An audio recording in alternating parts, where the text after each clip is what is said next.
প্রায় অনেক দিন ধরেই ভাবছিলাম যে অর্ঘ্যর বার্থডের ভিডিওগুলো তোমাদের সাথে শেয়ার করব, কিন্তু শেয়ার করে আর হয়ে উঠছিল না। তাই ভাবলাম প্রায় অনেক দিন তো হয়েই গেছে, সেই বার্থডে চলে গেছে মে মাসে 14 তারিখে।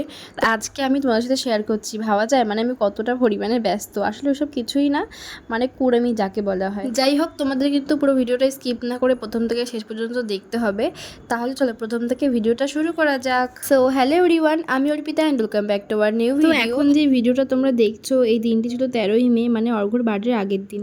আর আমি এই দিন ওর জন্য শপিং করতে গেছিলাম কাঁচরাপাড়ায়। আর এসে তো পুরো বিপদে পড়ে গেছি। দেখো প্রচণ্ড পরিমাণে বৃষ্টি হচ্ছিল, আমরা তো প্রায় ভিজেই গেছিলাম। আর এই বৃষ্টির মধ্যেই আমি চলে এসেছিলাম ঘড়ির শপে, কারণ এই বছর অর্ঘ্যর বার্থডেতে আমার ইচ্ছা ছিল ওকে একটা ঘড়ি গিফট করব। আর এমনিতেও অর্ঘ্যর ঘড়ি ভীষণ পছন্দের একটা জিনিস বলতে পারো, তাই ভাবলাম একটা ঘড়ি ওকে দেওয়া যাক। তারপরে আমি একটা সোনাটার ঘড়ি নিয়েছি, সেটা আমি তোমাদের সঙ্গে অবশ্যই বাড়িতে গিয়ে শেয়ার করব। তারপর চলে আসলাম মিয়ামোড়ে একটা কেক নিতে, রাত 12টার সময় সেলিব্রেশন করার জন্য।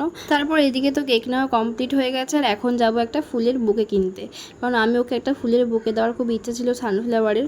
তো দোকানে এসে দেখলাম অনেক রকমের বুকে ছিল, কিন্তু আমার ইচ্ছে ছিল সানফ্লাওয়ারের বুকে নেব, তাই আমি ওটাই নিয়ে নিয়েছি।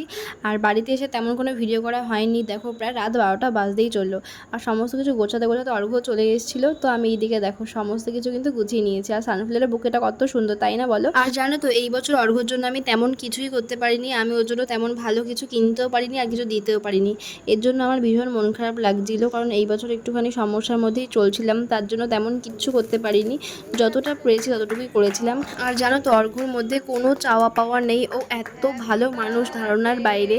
মানে ও অল্পতে ভীষণ পরিমাণে খুশি হয়ে যায়। আর আমি তো ওকে ভীষণ পরিমাণে ভালোবাসি, আমি আমার নিজের থেকেও বেশি ভালোবাসি অর্ঘ্যকে। মানে এতটাই পরিমাণে ভালোবাসি যে আমি ওর জন্য সব কিছু করতে পারবো। যাই হোক, এইসব কথা বাদ দাও, এখন চলে আসি আবার বার্থডের ভিডিওতে। তো এইদিকে দেখো সবাই রাত 12টার সময় অর্ঘ্যকে উইশ করতে এসেছিল। সুমনদা এসেছিল, চুকুদা, তারপরে তন্ময়দা, ওরা সবাই কিন্তু অর্ঘ্যকে উইশ করতে এসেছিল রাত 12টার সময়। আর এসে আমরা সবাই একসাথে কেক কাটিং করেছিলাম, ভীষণ মজা করেছিলাম। কিন্তু তার মধ্যে 3জন কিন্তু মিসিং হয়ে গেছে, মানে শ্রেয়াদি, কমলদা আর বৌদি, ওরা কিন্তু আসতে পারিনি। যাই হোক, তোমরা এদিকে তো অনেকেই ভাবছো যে আমি তো নিজে কেক বানাই, আমি অর্ঘ্যর বার্থডেতে কেন কেক বানালাম না। এরকম কোনো ব্যাপার নয়, আমি প্রত্যেক বছর অর্ঘ্যর জন্য কেক বানাই, কিন্তু এবছর আমি কেক বানাইনি ইচ্ছে করেই, কারণ প্রত্যেক বছর তো নিজের হাতেই কেক বানাই। তাই ভাবলাম এবার একটু মিয়ামোর থেকে কেক নিয়ে আসি। তো সেটাই আমি করলাম। এবছর অর্ঘ্যর বার্থডেতে আমি মিয়ামোর থেকে কেক নিয়ে এসেছি।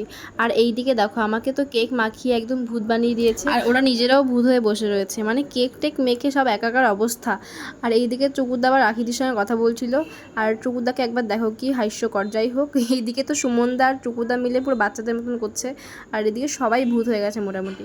আর জানো তো এই ধরনের ছোট ছোট আনন্দগুলোই আমাদের মধ্যে স্মৃতি হয়ে থাকে। তো যাই হোক, আজকের মতন ভিডিওটা এতটুকুই। ভালো লাগলে অবশ্যই লাইক, কমেন্ট অ্যান্ড শেয়ার করে দিও। দেখা হচ্ছে নেক্সট কোনো ভিডিওতে। তো আজকের মতন টাটা গাইস, বাই বাই।